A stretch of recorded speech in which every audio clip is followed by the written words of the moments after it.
aggregate more market demand curve, right?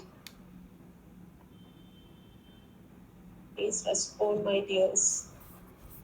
Yes, ma'am. Okay. So, what is demand? By definition, in the last class, not just uh, saying that it's a need for a commodity. It's not like that. And now you have to say demand is in what, how an economist say what is demand. Demand is a function of the quantity demanded of a commodity is a function of that price of the commodity. And you recall that equation, demand, quantity demand X is a function of F of price of that commodity.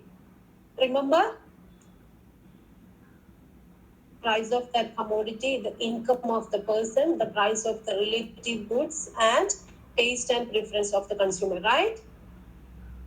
And here, demand is a quantity demanded of a particular commodity is an endogenous variable, and all other are exogenous variable. When we talk about the law of demand or demand function, we always keep the other things like the price of other relative or other commodities, the income of the person, the taste and preference of the consumer, all we remain constant at the particular time period, and we are only taking into consider the price of that particular product. If the price increases, the demand for that particular commodity decreases. This is what we call the law of demand. You remember all this thing?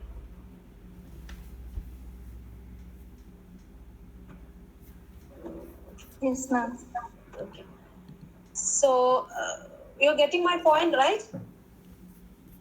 So demand for a commodity depends on so many other factors. That's why I'm calling this a dependent and independent variable, or you can call it as an endogenous or exogenous variable. Endogenous variable is this is depend upon there are some other outside factors like that is exogenous variable, that's independent variable. These are independent variable with respect to the demand for a particular commodity. Always these things are influence the demand for a commodity, not a demand for commodity influence the price or income, or it's not like that. That's why we call it as independent dependent variable. Okay, keep that idea in mind. And we are now, let's move on to the concept of elasticity. What is the word meaning of elasticity, or what do you mean by what comes to your mind while we talking about elasticity? Elastic, imagine we are we have two bands or three bands. Like one is less elastic or inelastic, not at all elastic, like band thread or something like that. And you have another another band that is rubber band.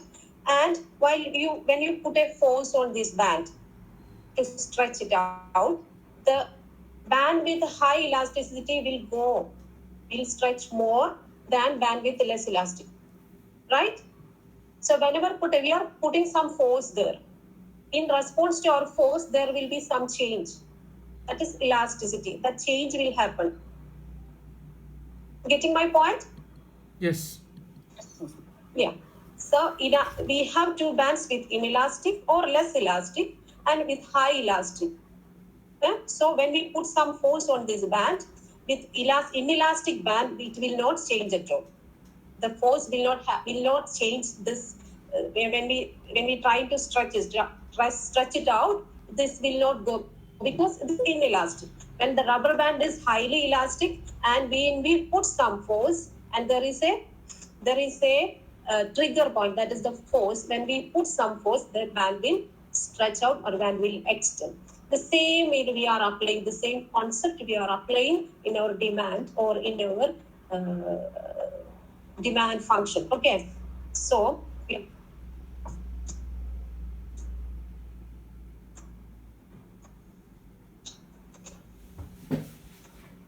so elasticity of demand in economics is a measure of responsiveness.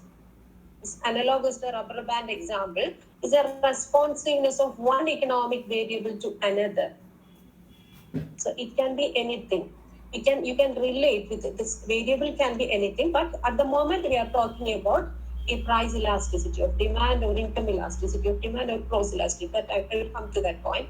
So it is just keep in mind that it's a measure, say measure of responsiveness, how much responsiveness we can see from while changing price, while changing the income of a person, or while changing the price of the relative substitute goods. Okay, so it is a measure of responsiveness of one economic variable with respect to another. This is a simple basic definition of elasticity of demand. And this elasticity of demand can be found in three forms, basically, fundamentally. And there are many other forms, so you don't need to go to that kind of complicated kind of things. But price elasticity of demand we can see with respect to price, with respect to income, and with respect to the prices of when there is a change in the prices of other goods. So price elasticity of demand can be defined as responsiveness of quantity demanded of a commodity. That is the one economic variable here. We are we are studying about the quantity demanded of a commodity, how quantity demanded of a commodity changes with respect to change in its price. This is what we learn in price elasticity of demand. In a similar way, in income elasticity of demand, we study the responsiveness of quantity demanded of a commodity with respect to change in income of the consumer. How much change will happen if the consumer's income increases or decreases, if quantity demanded will increase or decrease. That it says about the income elasticity of demand. Then third one is cross elasticity of demand, that is responsiveness of quantity demanded of a commodity with respect to price of other commodity. That's always our demand for a particular commodity, you can think about it, depends upon the price of relative or price of substitute good. We have some kind of goods are there that we will discuss. That is complementary goods. What are the complementary goods? The economic students? Substitute goods. Yeah. What can you say an example for complementary goods? Tea or coffee? Sorry? Tea or coffee? Tea or coffee is not complementary. What is complementary? The consumption of such kind of goods should complement, not substitute. Shoe and socks. Sorry? Shoe and socks. Yeah, it's complementary good. And bread and jam. It's a classic example. Shoe and socks. That also classic. Then tea and coffee is substitute goods. You can substitute tea with coffee. Normally we will not take tea and coffee together. When we take two goods together, that we call complementary goods. And if we substitute one good for another, we call it a substitute good. You got the point? So these also the prices of this kind of goods also the price of complementary goods and substitute goods influence the demand for a particular commodity. You can think about it. Can imagine. Isn't right? And the price of jam or price of bread will increase. What will happen with the quantity demand of or demand for jam?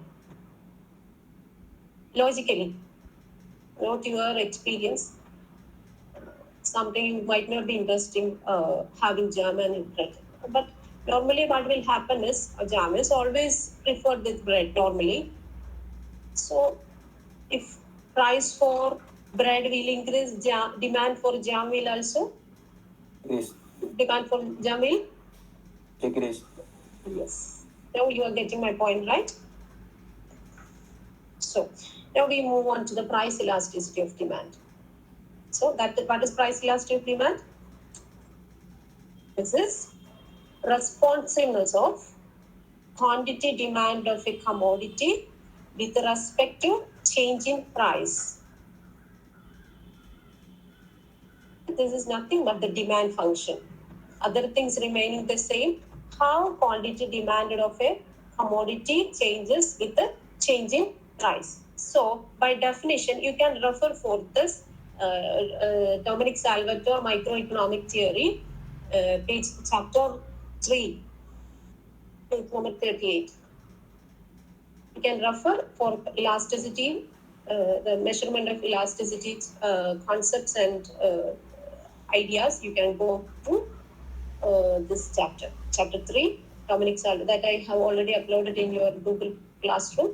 So, price elasticity of demand is defined as the percentage changing. Now we are coming into more of a mathematical form, that is percentage change in the quantity of a commodity demanded per unit of time resulting from given percentage change in the price of the commodity.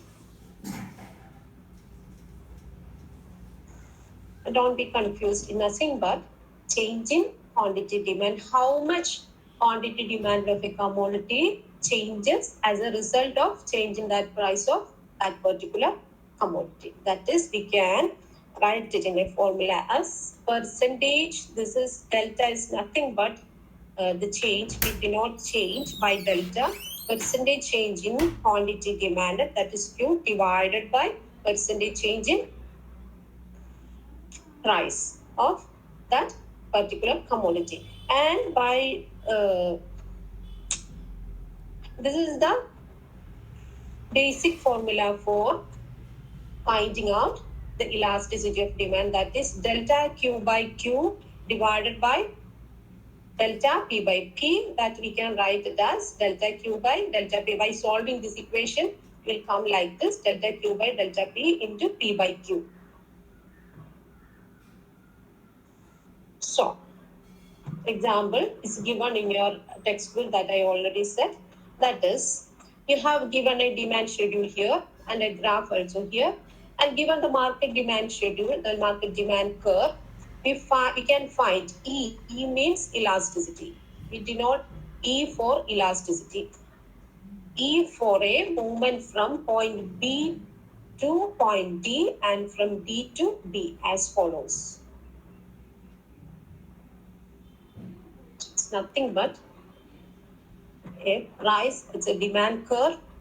Here we were showing that vertical axis, we calculate, we measure the price of that particular commodity, and horizontal axis, the quantity demand. That means at 8 rupees, it is in dollar, we can, or in rupees, if we say about in rupees, up $8 or 8 rupees, the quantity demanded is 0.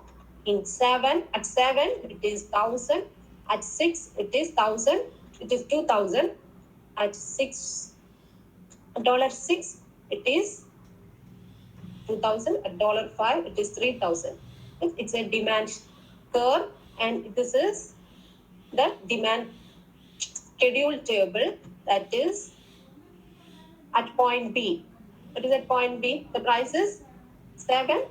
The quantity demand is 1,000. At point C, 2,000. Price is 6. Nothing complicated.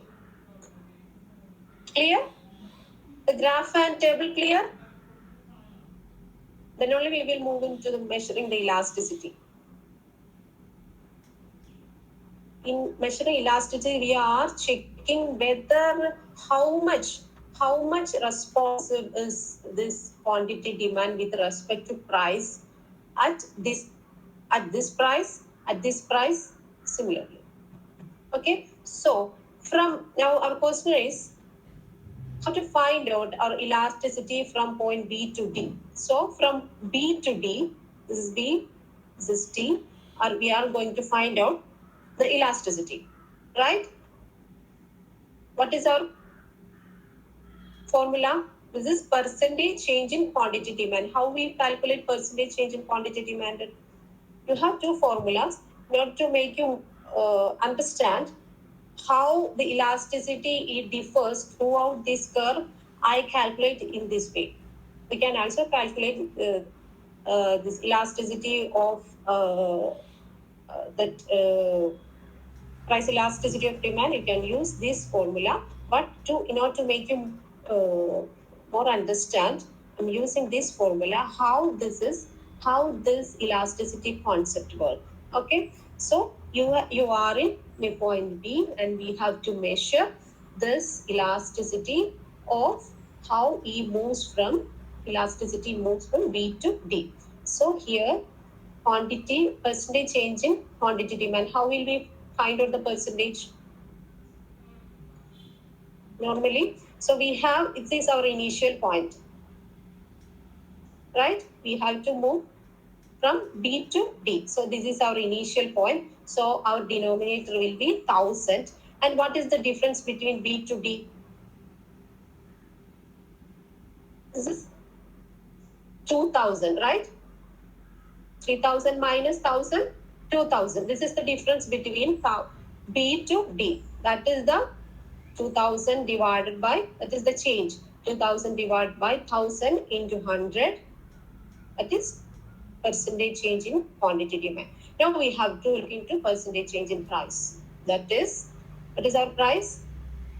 Our initial price is 7, that we have to keep in denominator, and change is minus 2. Price is 5, so this is price decreases, so our price is minus 2. So minus 2 by 7 into 100. So we will get, while we solving this equation, we will get 200 divided by 28, that is equal to 7. That is E is equal to 7. Elasticity is equal to 7. What does it mean? We present it in a percentage. It means that by 28% increase in the price, result 200% increase in quantity demand at point B to D.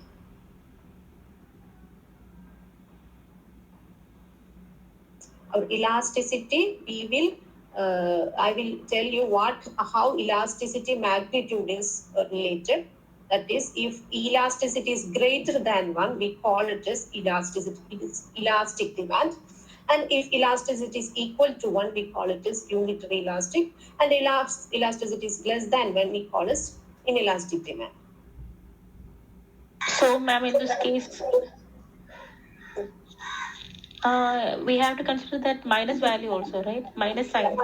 Yeah, minus value. But no, this thing is, when we doing this demand analysis, always there is inverse relationship between price and quantity. So we need not take into consider the minus value. That's why we are keeping here, not to eliminate this minus. We have to take only the absolute value of that number. That is, we are keeping this minus value here. So if it is a minus or positive, it doesn't matter. Okay? Okay, ma'am. Okay. So from now, let's move on to G to L. Normally, what will happen for a straight line slope will be same, right? But for elasticity, we will look into this from G to L. Where is G? Here G. It is the L, right? So same way, our initial period or quantity demanded is 5,000. Here 5,000, and changes 2,000 into 100. That is the percentage change in quantity demanded, divided by, this is our initial value, changes minus 2, so into 100. So we will get this value, that is 40%, changes 40, percentage of quantity demanded is 40, and percentage change in price with respect to this much of price, this much of quantity is demanded, change in demanded. Okay, so the E value is 0.6. That means this point up in this graph, in this curve, up to before this upper portion of this curve, the curve is elastic, and lower portion of the curve is almost inelastic. So throughout the curve, we won't get the same elastic measurement. Okay, that you have to keep in mind. Okay. Now, in your book, you can calculate that for your understanding. I'm keeping this formula here. From B to D, you can calculate this way also. Quantity demanded of D, it's the same way. Minus quantity demand of D divided by quantity, price of D at that point, and price of B and PB by QB, that is 7. But you have to be very careful here that this is from B to D, right? Now from D to B, the elasticity is different because the base changes. That's why. So in order to overcome this problem, we can average the prices of these commodities, this both point, and we will get the same elasticity from B to D or D to B. Okay, we are taking the midpoint elasticity.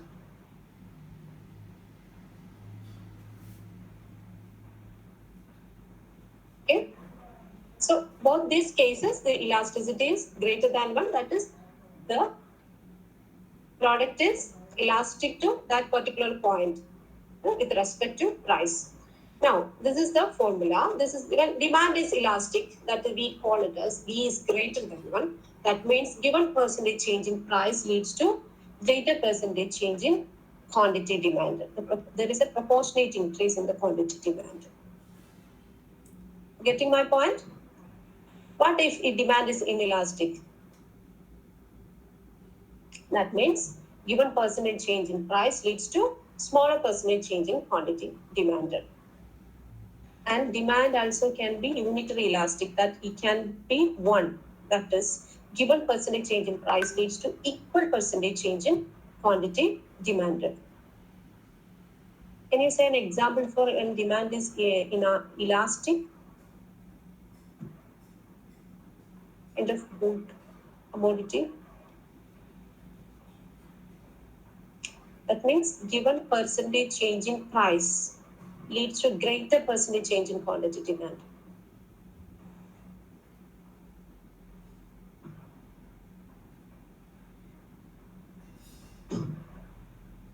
Let it be wrong, it's okay. Then only we will have some discussion over this.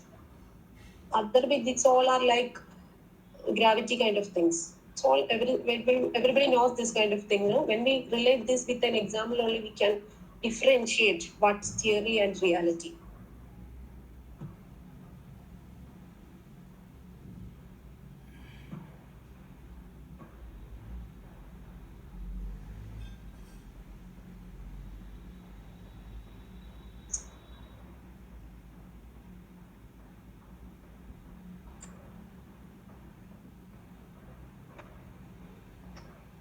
No example, everybody sleeping?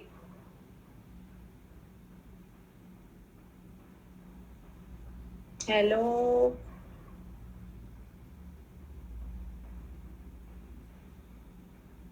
Am I audible to you? Yes, ma'am. Okay.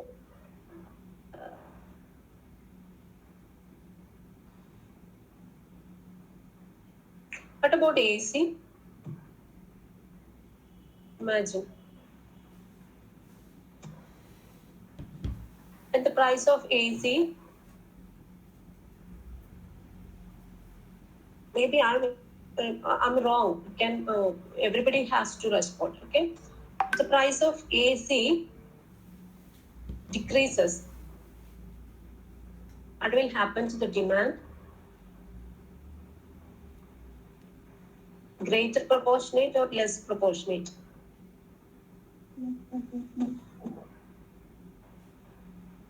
It all depends upon whether it's a normal good or luxury good or inferior good. Is it?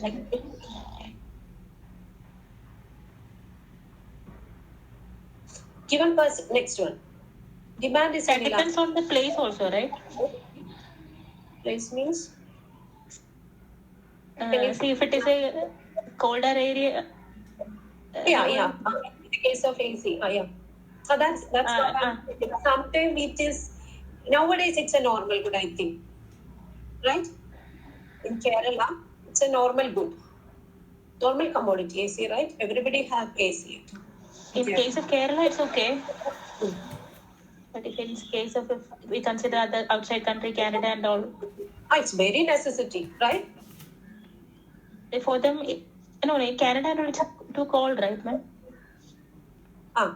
In Canada, it's all the time. You're right. It's what about? I'm relating this AC. Normally, we are thinking that rich people only use this AC, right? Okay, earlier it was a luxury good, but now it's come to But the common we man's can- good. Yeah, sorry. Earlier it was it's like a luxury good only, AC, but now it has turned into common man. Yeah, that's what my point. It all depends upon how we perceive that good. If it is a necessity good or a normal good, or it is a luxury good, or if it is an inferior good. Can you say an example for an inferior good? Inferior good means? Okay, that's why I'm asking. Can you say an example for inferior good? Inferior good, for example, classic example is tapioca. Tapioca, before it was a normal good. In earlier days, Kerala, people were taking tapioca at least for a meal in a day, right? And nowadays, now it's again luxury good. Even you will get it in a five-star hotel. But in 80s and not in 80s, 90s and 2000 times, this tapioca feels like an inferior good because rice came. And one time people were asking the rich people converted their one-time meal from tapioca to rice consumption. So after some point of time, we will see that some goods become inferior when our income changes also, not just price. When our income increases, we feel that some goods are inferior for us. So we won't consume that good. We will go for some more superior good. This is we can apply this into the case of automobile also, car, for example.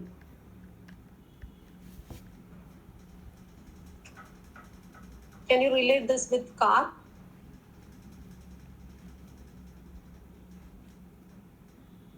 Yeah, of course, there is some preference or taste of individual is also there, but very basic. Fundamentally, people go for high-end car if he has, or if they have higher income, or they will go for lower-end car, right? So this elasticity depends upon the type of that, the kind of the nature of that particular good. So sometimes it may be the good that is superior to me, sometimes may be inferior for you. That depends upon my income status. There we come into the income elasticity of demand. Okay? So demand, in another case, demand itself to be unitary elastic when given percentage change in price leads to equal percentage change in quantity demand. So in a curve, in a demand curve, the upper portion that I told earlier, that elasticity is always, it should be higher than 1. Here it is 7, that is higher than 1. But here it is below this point, it is 0.6. This is in principle, in theory, it will come like this. So this is the point, the middle point. We always have unitary elastic, that is equal to 1. Now, how will this curve will go? In a perfectly elastic demand, where E will be equal to infinity, the curve will be like this. Horizontal straight line. This is perfectly elastic. In perfectly inelastic, curve will be vertical, that is equal to 0. Whatever price changes, it will not affect the quantity demand of that particular commodity. Can you say an example for such kind of commodity?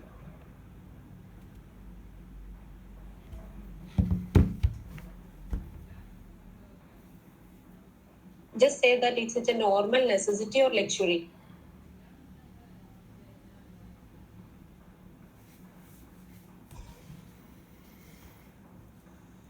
What can you tell once more? What if the elasticity is 0? That means perfectly inelastic. Ma'am, Yes? salt. Yeah, salt. This is a classic example.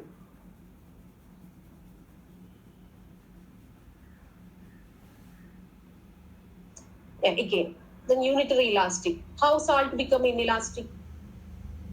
Salt is very necessity good, right? Yes. Whatever prices changes, we will have some demand for salt. But it is not in the case of luxury good that we can avoid if we want. So our demand for that kind of luxury good kind of thing will change. That means that is elastic. So always very necessity or basic commodity like salt. Sometimes for poor it is rice that we need everyday life.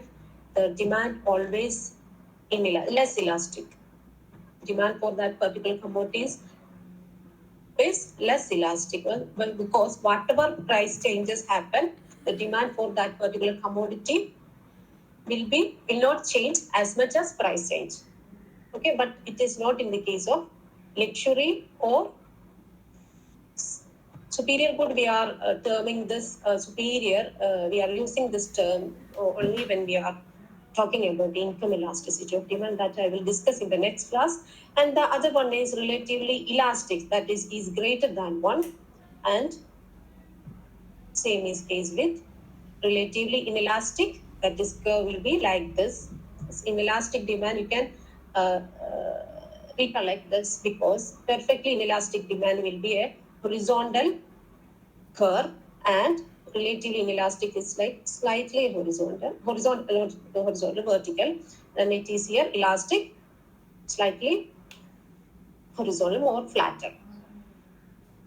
Okay, this is all about, you have to learn about the measurement of elasticity or elastic demand, price elasticity of demand, and we have to discuss income elasticity of demand, how elastic demand for a commodity changes when income of that person changes, and with respect to at that time we are dealing with this inferior, superior, or luxury goods, kind of like that. And in the cross elasticity of demand, then in that case we are dealing with this complementary and supplementary goods. Okay, this price elasticity of demand is nothing but the law of demand. Why law of demand happens? You can recollect my first class that law of demand is happened because of law of diminishing marginal utility. Remember diminishing marginal utility? It's nothing but we were talking about in marginal analysis that marginal benefit always have a negative slope. That is,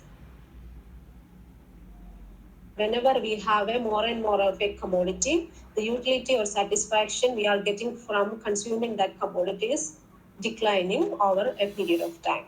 So this is why the price, when I ask you in any test that why law of demand happen, you can say that it is because of law of diminishing marginal utility. Whenever we have more and more of a commodity, or we are consuming more and more of a commodity, our net additional utility will decrease. But up to some point of time, our total utility will increase, that's right, but our marginal utility will be diminishing. Okay. This is all for today's class. We will go to